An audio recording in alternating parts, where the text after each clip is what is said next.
Yang pertama itu pastinya mengenai business goals dan objectives gitu ya. Kalau kita baca di atas, goals adalah tujuan yang hendak dicapai dan kapan akan dicapai. Yang saya kasih contoh di sini itu ada Q1, jadi quarter 1. Jadi dalam 12 bulan saya bagi menjadi 4 quarter. Jadi Q1, 2, 3, dan 4. Ini contoh ya teman-teman ya. Jadi goals-nya itu apa setiap quarter. Kalau misalnya kita lihat Q1 itu adalah menaikkan market share. Tadi kan teman-teman juga ada yang mention tuh mengenai jumlah pelanggan atau market share. Nah, sementara kalau kita lihat di bawah, objektif itu adalah langkah perusahaan dan karyawan dalam mencapai goals. Untuk mencapai market share yang diinginkan, mesti ngapain sih si company saya ini? Ya dong, kan kita mau mengambil customer atau calon customer di Q1, benar ya? Jadi kita perlu inovasi dong, jangan sampai warung kita sama dengan warung sebelah. Apa dong bedanya saya mie ayam gitu ya, sebelah juga mie ayam. Kita nggak mau mie ayam jamur bakso, mie ayam jamur bakso pangsit, gitu loh maksudnya. Inovasi apa yang perlu kita lakukan untuk menaikkan market share. Yang kedua itu persaingan. Tadi kan udah ada di sebelah mie ayam. Emang kita lebih murah atau lebih enak walaupun kita lebih mahal? Ada tulisannya harga bersaing. Kalau harga lebih murah tapi lebih nggak enak mas, gimana tuh Mbak Sri? Beda dikit tapi kok nggak terlalu enak ya? Ya kan? Itu hal-hal yang perlu diperhatikan gitu. Memperbaiki customer relations. Namanya juga warung baru, sibuk dong pada waktu customer-nya datang judes. Boleh minta kecap nggak Mbak? Ambilnya sendiri gitu. Itu namanya nggak memperbaiki customer relations dong. Sementara Mbak di sebelah ramah banget kayak gitu.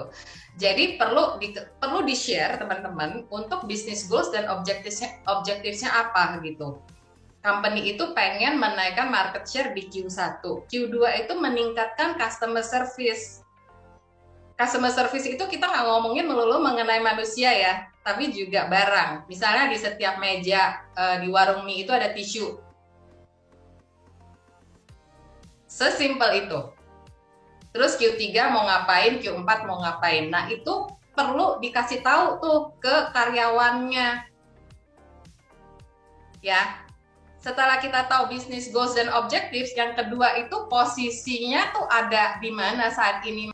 Teman-teman tahu nggak dibandingkan dengan industri sejenis itu, company teman-teman ada di nomor berapa?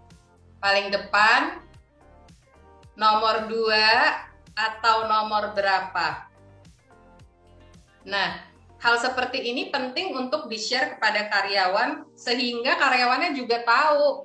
Misalnya gini, kita tuh posisinya paling akhir, nggak apa-apa loh. Tapi kita punya produk unggulan yang menjadikan kita nomor 3 tahun depan. It's okay. Iya dong. Tapi seluruh karyawan itu perlu dikasih tahu, kita tuh ada di mana sih? Ya. Atau kita tuh sebenarnya udah nomor 1 loh, kita tetap perlu nomor 1 nih. Terus kita mesti ngapain untuk tetap nomor 1? Ya dong. Setelah kita tahu business goals, objektif, dan posisi kita di mana, mari kita bikin target, teman-teman. Di sebelah kiri ada tulisannya target jangka pendek, sebelah kanan ada yang tulisannya target jangka panjang. Pertanyaannya jangka pendek itu berapa tahun, jangka panjang itu berapa tahun gitu ya. Pendek itu biasanya 1-3 tahun, jangka panjang itu biasanya 3 tahun ke atas, atau company-company tertentu bikin juga target jangka menengah, lalu ada target jangka panjang. Kalau misalnya kita lihat memang ada beberapa goals yang kita masukin gitu ya, misalnya ke target jangka pendek. Kalau company-nya baru yaitu ya dia untuk survive pastinya dia perlu menutup seluruh biaya yang timbul dong ya. Untuk company baru, untuk bisa menutup cost aja dulu, misalnya untuk economical goals-nya, untuk target jangka panjangnya. Tahun pertama kita bisa bayar seluruh gaji karyawan dulu deh, sama operational cost, misalnya bayar sewa gedung, bayar wifi, listrik, segala macam kayak gitu. Itu bisa nutup dulu deh. Lalu kita perlu ada produk bagus dengan harga terjangkau. Itu kan di beberapa chat itu tulisannya kualitas tapi bagus, harga bersaing. Gitu ya. Jadi pengennya tuh mie ayamnya enak tapi murah. Atau seenggaknya harganya sama deh dengan warung sebelah, tapi lebih enak dan lebih variatif, contoh. Kayak gitu ya. Sama social goals-nya tadi menambah jumlah pelanggan. Ya. Terus kalau misalnya target jangka panjangnya pasti kita pengen ada keuntungan dan ekspansi. Misalnya ya udah kita pengen buka cabang di ini misalnya tokonya di Jakarta Pusat. Kita pengen buka toko di Jakarta Barat atau kita pengen buka online shop. Ya.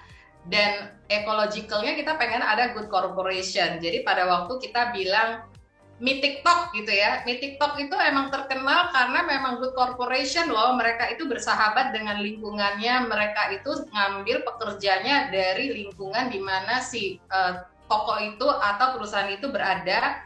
Mereka mempekerjakan orang-orang yang perlu pekerjaan, mereka menyekolahkan anak-anak yang anak-anak dari karyawan yang bekerja di situ. Itu kayak gitu-gitu. Social goals-nya lalu ada kepuasan pelanggan. Pokoknya setiap kali saya ke toko itu saya selalu puas. Itu kan ada target jangka pendek dan target jangka panjang yang memang perlu di-share kepada setiap karyawan. Ada beberapa startup yang bikinnya 6 bulan dulu gitu ya. Karena benar-benar produk baru yang memang baru tumbuh di Indonesia gitu ya. Nggak apa-apa loh, karena kan dia nggak bisa nyontek siapa-siapa ya. Jadi sambil jalan dibikinlah target baru atau goals baru. Tapi perlu teman-teman ya, saya ulangi, perlu buat. Jadi nggak bisa gini, ya udah deh kita jalanin aja, jangan. Don't do that. Goals itu tuh perlu ada, sesingkat apapun, sekecil apapun. Jadi biasanya memang nggak cuma direksi atau direktur saja yang menentukan ini target, ini goals kita ya, target jangka pendek segini, target jangka panjang segini, revenue atau omset segini, untung segini, new customer segini, enggak. Jadi mari kita ngomongin dengan tim. Kenapa penting? Biar ada ketiga hal ini, transparan. Transparan itu pada waktu misalnya kita tadi ya contohnya, sales naik 4 kali lipat. Nggak apa-apa loh, mau naik berapa kali lipat itu juga doesn't really matter. Kalau itu udah di-agree on pada waktu meeting gitu ya, itu kan ajakin timnya tuh untuk ngobrol. Aduh, naik 4 kali lipat, gimana dong? Naik sekali lipat aja udah susah gitu. Tapi teman-teman, kita tuh punya produk dan service baru yang nggak dimiliki oleh orang lain. Jadi kita bisa grab new market dengan produk dan service itu. Mari kita transparan. Naik 4 kali, doesn't matter. Asal ada caranya untuk naik. Ya dong. Lalu menumbuhkan motivasi. Nih ya teman-teman, saya kasih tahu ya. Ini target kita naik 4 kali lipat. Oke. Kalau at the end of the year kita mencapai target ini, teman-teman akan mendapat kenaikan paket A+4. Target ini bisa kita capai dengan A, B, C, D gitu. Berarti harus kerja keras. Tapi kerja kerasnya itu kan memang satu company. Nggak cuman orang sales. Saya perlu support dari IT team supaya bisa membantu saya membuat laku produk yang mau dijual. Saya perlu tim dari customer service untuk memberikan service yang baik sehingga pada waktu produk ini sudah dijual ada layanan yang sangat bagus kepada para pelanggan. Saya perlu dukungan dari orang finance sehingga pembayaran kepada supplier itu lancar dan supplier itu mau kerjasama lagi dengan kita. Jadi nggak cuma urusan orang sales loh yang 4 kali lipat, tapi melibatkan satu perusahaan sehingga itu bisa tercapai. Bikinlah KPI itu dengan jelas. Siapa dapat apa, siapa melakukan apa. Dan orang akan memiliki motivasi untuk melakukan hal itu. Sama yang terakhir itu adalah kolaborasi. Jadi pada waktu tadi kita udah nge-review bareng, itu nggak cuma target turun dari langit dong. Soalnya kata bos, sales naik 4 kali lipat. Itu bukan kata bos, itu kata kita bersama. Right? Kan janjiannya kalau naik 4 kali, paket saya juga naik. Kan kalau misalnya untuk melakukan 4 kali naik itu kan kolaborasinya siapa aja? Ada macam-macam divisi, nggak cuma divisi sales aja. Taruh itu di dalam KPI teman-teman. Jadi naik 4 kali lipat itu nggak cuma urusan orang sales aja yang jualannya mesti rajin banget jualan. Orang sales itu perlu support dari macam-macam divisi lain. Ya dong, perlu orang HR untuk minterin, perlu orang IT untuk bikin sistem yang bagus, perlu orang customer service, ya kan? Jadi nggak cuman sendiri-sendiri. Jadi perlu adanya a lot of things sehingga ada transparansi, ada motivasi, dan ada kolaborasi. Lalu setelah itu, pada waktu setelah menentukan target rame-rame, ini juga perlu melakukan review secara berkala dan melakukan penyesuaian. Terutama untuk startup ya teman-teman, ini tuh penting banget untuk diomongin. Ya. Untuk mencapai target 4 kali lipat itu tuh sampai kapan? Akhir tahun, bulan apa? Sesuai nggak sama target? Ternyata di tengah-tengah goal sama target itu perlu disesuaikan karena ada persaingan. Ya kan? Oh, targetnya nggak bisa nih di bulan misalnya Oktober, misalnya Desember. Mari kita review secara berkala. Jadi meeting itu nggak cuma ngomongin hal-hal yang misalnya operasional aja, tapi juga yang bersifat strategis. Ini target kita perlu disesuaikan loh, karena ternyata di sebelah si warung mie itu ada warung bihun baru. Nah, jadi gimana? Kita jualan bihun juga atau kita tetap aja di mie, tapi kita bikin macam-macam rasa? Contoh. Itu kan berarti memperbaiki langkah-langkah apabila ada hal yang tidak sesuai dengan rencana, benar nggak? Kan kita pada waktu bikin mie ayam jamur bakso pangsit itu, kita nggak tahu ada warung bihun di sebelah. Tiba-tiba ada, terus gimana? Nggak sesuai dong sama rencana. Ya mari kita omongin, ya. Jadi teman-teman nomor 1 sampai 5 terkait dengan goal, objektif, target, posisi kita ada di mana, posisi itu di mana itu adalah terkait dengan kompetisi ya. Lalu sebenarnya pada waktu menentukan target itu perlu melibatkan tim dan sebagainya. Itu 1 sama 5 itu sebenarnya KPI yang lebih terkait kepada perusahaan. Oke, sip. Tadi KPI perusahaan. Kita ini masuk nih ke KPI perorangan, seru deh. Ini perlu di-share juga struktur organisasi teman-teman. Tadi kan banyak yang nanya tuh sebenarnya job desk dulu atau KPI dulu. Yang duluan tuh struktur organisasi. Jadi ini nggak perlu seribet ini atau sebanyak ini orangnya 2 pun bikinlah. Enggak, soalnya kita dua-duanya bos. Jadi pada waktu bikin decisionnya ada yang nggak setuju, siapa yang memutuskan? Ya kan? Jadi struktur organisasi ini perlu dibuat agar kita tahu posisi masing-masing tuh di mana, lalu siapa mereport ke siapa kalau ada dispute atau ada ketidaksesuaian, itu menyelesaikannya gimana. Itu penting ya teman-teman, ini di-share kepada setiap karyawan yang bekerja di perusahaan tersebut. Walaupun orangnya ada dua, nggak apa-apa, yang si hijau itu sama si biru satu di bawahnya, it's okay. Ya, tapi siapa yang menjadi CEO-nya itu menjadi penting untuk dikasih tahu. Pada waktu ada ketidaksesuaian, itu tuh siapa yang bikin decision. Setelah struktur organisasi, itu ya dikasih tahu siapa melakukan apa gitu. Kamu sebagai HR manager, job desk-nya A, B, C, D, E. Kamu IT manager, job desk-nya A, B, C, D, E. Apakah di setiap jabatan itu ada yang overlap? Ada. Contohnya customer service. Customer service itu bukan cuman orang customer service yang harus melayani nasabah atau pelanggannya, tapi semua orang di dalam perusahaan tersebut, gitu ya. Ini sebenarnya job desk ini jadi penting sehingga nanti nggak gini nih, itu bukan tugas gue dong. Sering nggak teman-teman terjadi kayak gitu? Itu bukan kerjaan gue dong, itu harusnya kerjaan dia. Wuhui. Nah, setelah itu, pada waktu setelah ada job desk, jeng jeng jeng, ini contohnya. Ini contoh KPI yang memang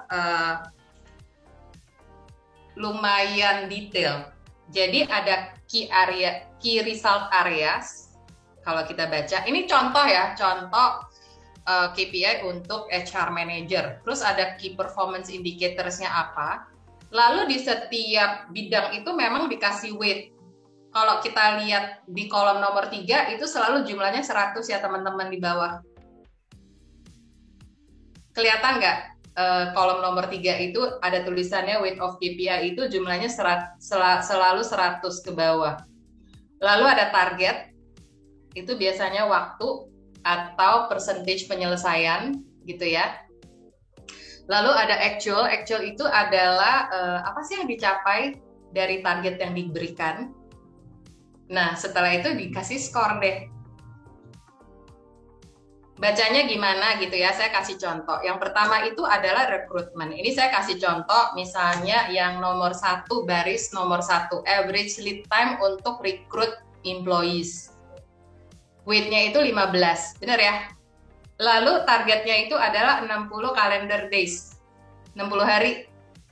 Nah, tapi si HR manager ini baru dapat orangnya, si new employees-nya itu dalam waktu 70 hari. Jadi dia lewat kan jangka waktu yang dikasih. Jadi instead of dia menyelesaikannya dalam waktu 60 hari, dia menyelesaikannya dalam waktu 70 hari. Ngitungnya itu adalah 60 per 70. Jadi skornya 86. Ya. Nah, 13 itu dapat dari mana? Itu adalah 15 kali 86%. Jadi dia tuh sebenarnya nggak achieve total maximum weight of KPI di nomor 1 itu. Cara hitungnya seperti itu teman-teman. Dan seterusnya. Lalu kalau udah di akhir tahun itu tuh final score-nya dijumlah teman-teman. Dapatnya berapa? Kalau di sini kan 94. Jadi dia di bawah 100 ya. Setelah ini di-share, misalnya gini, saya HR manager, saya dapat tugas dari bos untuk fulfill semua KPI saya. Yang paling penting itu adalah share ini juga, teman-teman. Tadi kan ada final score gitu kan. Final score yang tadi tuh sebenarnya Mbak HR manager itu tuh di bawah 100 loh. Karena dia kan cuma berapa tuh tadi? 94 ya. Dia kan tadi mencapainya 94. Berarti dia itu nggak naik gaji ya guys untuk appraisalnya. Sebenarnya gini, untuk 100% pencapaian itu adalah minimum yang diharapkan untuk setiap karyawan. Kenapa? Karena kalau nggak 100% ya gimana atuh? Ya, Bener gak? Kadang-kadang company itu, aduh nggak apa-apa deh, pokoknya 90% aja naik gaji 6% deh.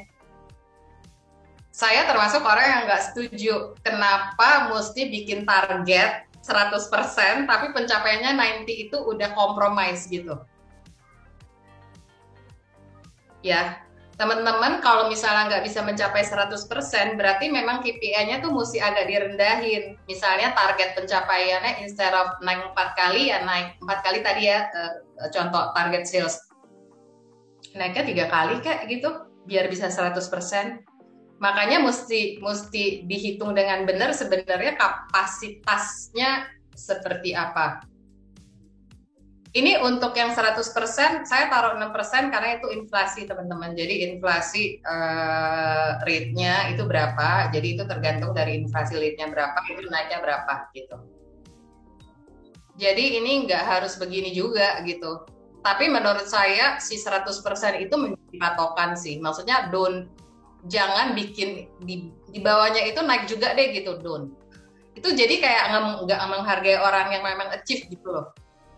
Ya, dan sebenarnya untuk yang di atas 121 itu biasanya tuh emang termasuk 5% top performance sih, teman-teman.